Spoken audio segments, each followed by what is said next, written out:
Hello and welcome to episode 236 of the Mark and Me podcast. As always, I'm your host Mark. Now joining me on today's episode are the two film directors, Christina Buizeit and Bruno Samper. They're responsible for the brand new sci-fi film Vesper, which is getting some incredible feedback and reviews right now, and as I'm sitting here is 89% on Rotten Tomatoes. It's an amazing film. I absolutely loved it, and it's one of my favourite science fiction films that I've seen this year. I'm not going to go into detail and tell you what it's all about, but the reviews are unbelievable and you need to believe them.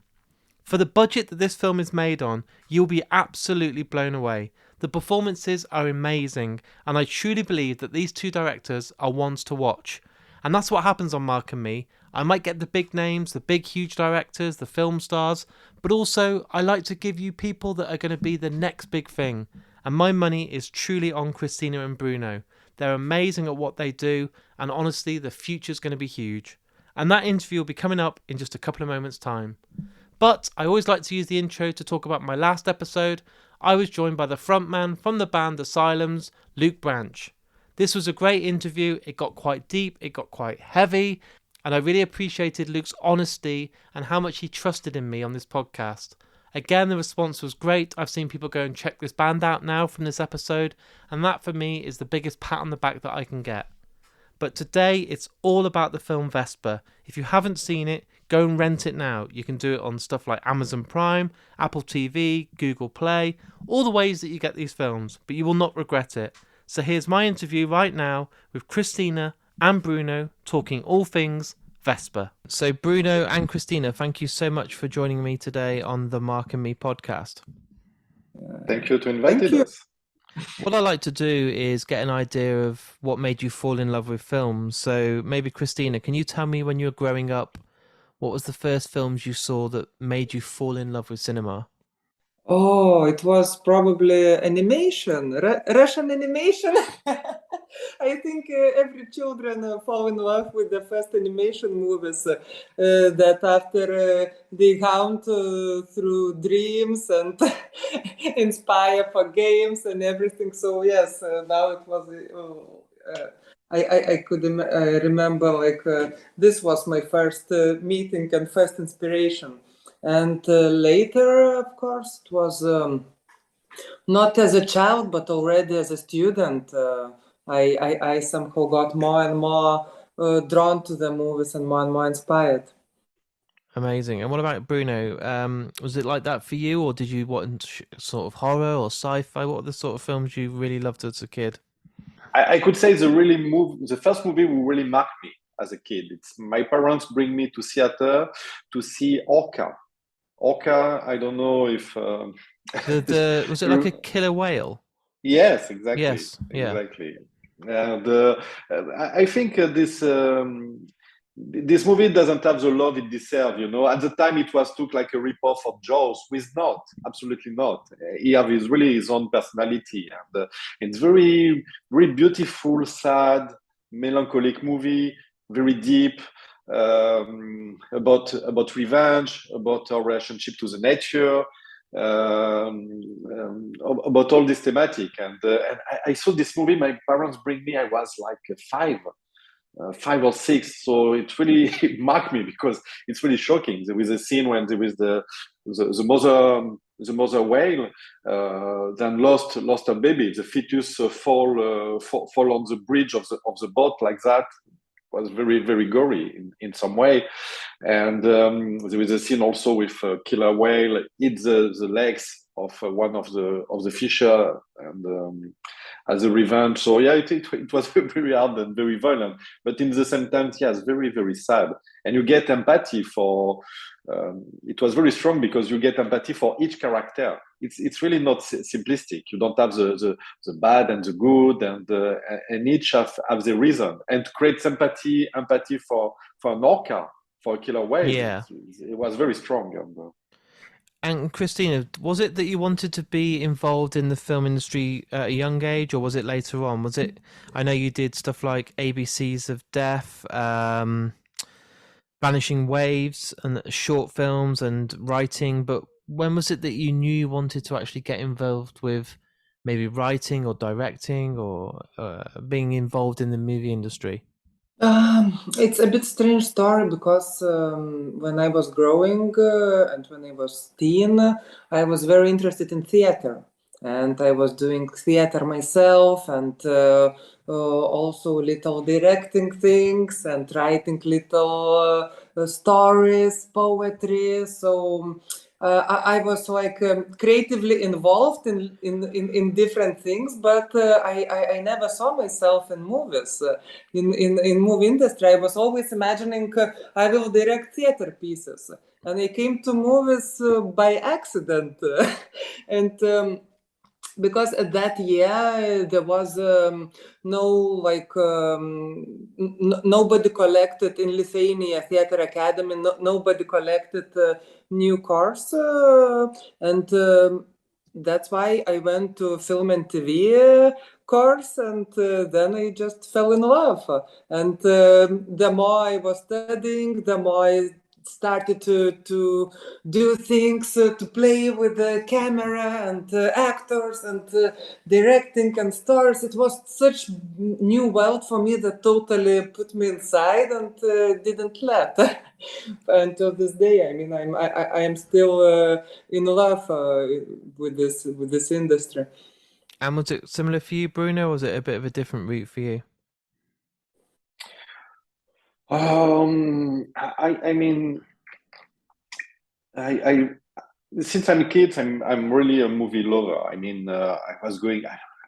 I have a friend. We have this VHS magnettoscope. We didn't have one at home, so I was going at his home to watch movies, and it was the same videotape was watching again and again and again. After when I was 10, I was going to theater by myself and going to see a lot of movies. And finally, we got a VHS reader at home, so I was renting a lot of VHS and really a lot of movies. Was watching like 2 movies by day easily, and so I was always a movie buff, but I couldn't. I never imagined. I made a study, art study and art school, and I couldn't imagine myself that I could do movies. In fact, for me, it was something really inaccessible, and because it has so much things, and to work with a team, with a big team, yes, all to enter in this industry was really out of my sight, and it's meeting Christina. Christina, she have this how to say, this energy, this will, this ambition, and yeah, when I met with Christina, in fact, we start to work together, and little by little, I start to imagine that yes, it was possible. So Christina made it possible. And when was it? I know you two have worked on a few projects before, stuff like ABCs of Death and stuff, but when was it the two of you first met? I mean, our first project that we started to collaborate, it was in 2008 on my first feature, The Collectress. Yeah. And at that time, I had to make a movie for master degree. And then I was searching for the idea, and we started to discuss with Bruno, and it came it came out The Collectress. And somehow the concept, it seemed like too big for short. So I said, okay, let's do then a feature. And it was our first collaboration, and it was quite successful collaboration. And just to remember, because Bruno was mentioning about this VHS movies on VHS and etc., and how he was going to friend and to watch. And I also remember that when I was a child, my father was bringing me to VHS club, and because he had a friend there, so he was going to meet him usually often, and I was there watching the latest kung fu movies and horror movies, and I mean it was somehow kind of very important part in my life, but just I never intellectualized that. Oh yeah, so it will be it's to be a film director. But this VHS period in childhood, I think it struck many people, and it's something very nice to remember, this quality from a bit this VHS quality. And you both talked about working on a small project, but obviously Vesper is a bigger project. The budget was a lot bigger. You were both involved in the writing, the directing. It was a huge project on a bigger scale. So how did this idea come about? Was it an idea where you sat together and you've had something planned for a long time and knowing it's just come around? Or was it something that you've been kind of both looking at trying to make happen for quite a long time now? I mean, me and Bruno, we have a tendency to come up with very challenging ideas and projects, and they are always like seem a bit so big that it's so hard to reach. But we work, and sometimes we manage, sometimes not. So I mean, after Vanishing, we let ourselves dream and to dream big, because we always try to do, and we believe that it is important to do and to create what you really believe in, and what it is really you, and when you create something to bring something to the world, that I mean, that after you can feel good about what you do. So we were creating other projects, but we lost ourselves in the development hell. And Vesper, it was kind of a project that we said, okay, let's start from let's start newly. Let's start from our country. I mean, my country. Let's start from Lithuania, and let's do a project that. That at the same time inspires us and let's hope others, but also that would be manageable within doing it. And Bruno, was it quite daunting because of the size and the scale, considering the work you'd done previously? Because it is obviously a bigger budget, a bigger production, and it's a bigger cast. Was it quite, were you on set thinking, oh my God, like, this is huge? Or were you just absolutely loving it and kind of prepared and just so ambitious that you were ready to take this on? I mean, no, we wasn't very conscious about that. I think if we think once again that it's too big, then you don't do it. I mean, at some point. So, I mean, we are, I mean, we dream big. We dream bigger always, and even than Vesper. I mean, so no, was trying, we try to be reasonable and to try to think much as possible about the production value we could have, and or we could optimize the means we have. And so, no, we never thought that Vesper was too big. We think that Vesper is the beginning of bigger things. Amazing. Sure. And with Vesper, have you managed to really read many of the reviews, either by the critics or by the public? Because when I was doing my research, looking on Rotten Tomatoes and IMDb, a lot of people are absolutely loving the film. The response, I think, is amazing, and people are really, really, really excited about what you guys are going to do next.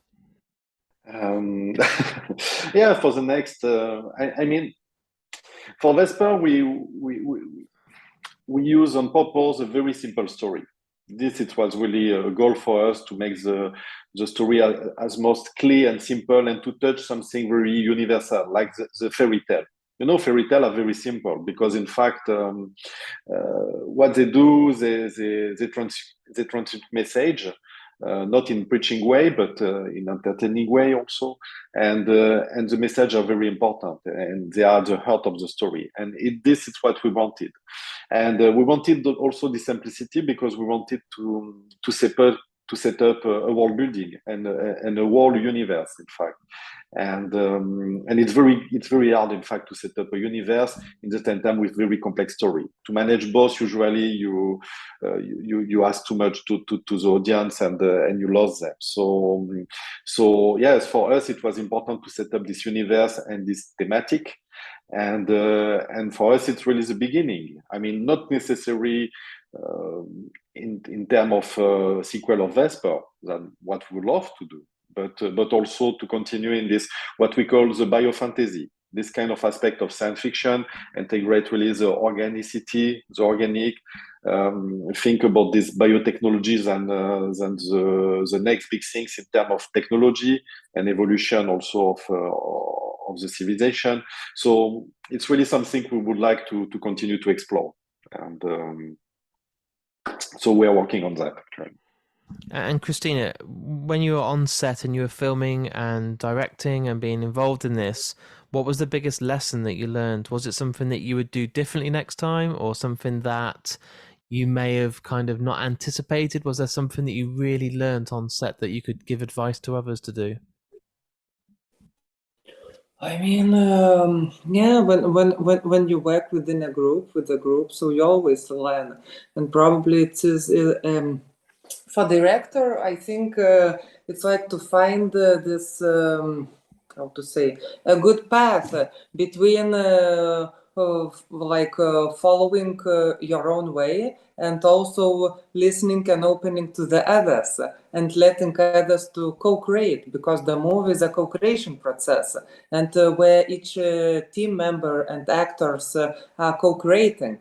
Just the director is the cursor to which side to co-create for everybody. So it is always very nuanced path, or how you lead this way, and how everybody, everybody in the team feels creators as well. So I think this is this is a lesson I am learning and relearning with each project. It's cycles, and I hope that with other movies, yes, I will become better and better in that. And are you both already writing your next project? Are you working together already, thinking this is what we want to do next? You said a sequel would be great for Vesper, but I'm sure you want to do something different next. Yeah. yes, we are. Yeah, we are working. We're working actually on the project, and as I was saying, using the same trope, this biofantasy, but set in the present, not in the future, but set in the present, and with a multiple character. And yes, it's. I mean, Vesper was also for us a way to experiment also about this the VFX and the CGI and the mix with practical, and then yes, the next project will be more ambitious in this way. Amazing. And what I do on the podcast is everyone that comes on, they get to choose the final song that's played on the podcast. Now, there is two of you, so I'd like a choice off either of you, and then we'll surprise the listeners with going with one. But it can be any song by any band or any piece of music that you love. But at the end of today's interview, that piece of music is then played. So did you both want to tell me a song that you really adore that you would love to be on this episode? I am putting you on the spot. It's not easy. Yeah, but could we maybe listen to end credit song of Vesper? Yes, of course. Yeah, I mean, Just a Wave is just gorgeous and haunting, and we couldn't choose better song than this song by Yorina. That's good. Just a Wave by Yorina. Yeah. Amazing. Well, the fact that we don't have to fight over one song now and we've got one perfect one. I wish you all the luck. I know you've got another interview coming up in a few minutes' time, so I'll cut this a bit shorter. But I've seen Vesper. I love it. I think your vision and the way that you have this future ahead of you now, I think I can see your names being around for many years and being very successful. So I really hope that everything goes well with the promotion, and thank you for coming on the podcast today. Thank you. Thank you. Thank you very much. So there it is. There's my interview with me, Christina, and Bruno. Both absolutely amazing at what they do, and the future is going to be huge for these guys. I truly believe they're going to go on to massive things, and I can't wait to see the journey that they go on. And I really hope they get to come back on Mark and Me and share some stories and experience from the next few years that comes ahead. If you've enjoyed today's episode, and I say this on each and every episode of Mark and Me, please share it. It costs you absolutely nothing. I never charge for these episodes, and I keep them advert free. And all I ask in return for that is just to hit that share button on maybe Facebook, retweet the episode if you're a fan of Twitter, or if you're on Instagram, why not just like it or post it as your story? It then gets to a whole new audience, and maybe just one of your followers that might have not heard of Mark and Me sees it, thinks, I like that film Vesper. They then hit the play button, enjoy the episode, go back and listen to sort of 230 episodes, become a fan, and that is really marketing that money can't buy. This podcast is independent. I don't have loads of sponsorship, as you heard. It's completely advert free, but I rely on people's support to do this, so please share, share, share. And I do have a Patreon account, and I'm putting a lot of work into that. And as we're sitting here right now, I'm just about to publish an episode just for Patreons to say thank you for supporting me. And that's now going to be a thing every month, just for those guys. So if you want to be part of that, there's a link on markandme.com. And as soon as you sign up, it's as little as £1 a month. You'll receive an introduction pack, which will include a badge, some stickers, and thanks to Richer Sounds, an opportunity to win some headphones every month, or an amazing prize thanks to those guys. And I really will be investing a lot more time on Patreon. So please, if you can afford just £1 a month, please invest it in Mark and Me, because it goes right back into the podcast. The next few weeks are manic for Mark and Me, and I made no secret about this. I'm absolutely stacked with interviews, and I can't wait, because I think the next few interviews that are coming your way are my best work to date in over 5 years. So hold tight, I'll be back soon with those. And in the meantime, try and watch Vesper. Please look after yourself, please keep warm, and I'll speak to you all very soon.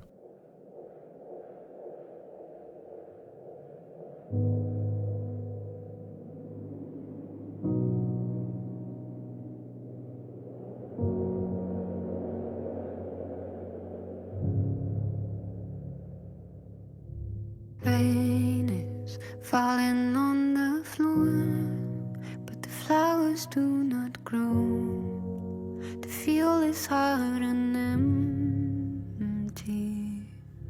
Or you say it's better than before, but I am not so sure. The hope just seems to have left me. Well, lately I've been thinking, are we really sinking? Or is it just a wave we set, a wave back to the shore?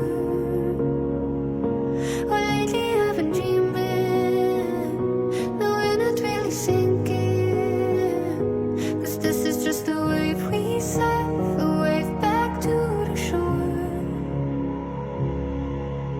The cold bliss is blowing down the snow, but the white is not so pure, and it all just melts so quickly.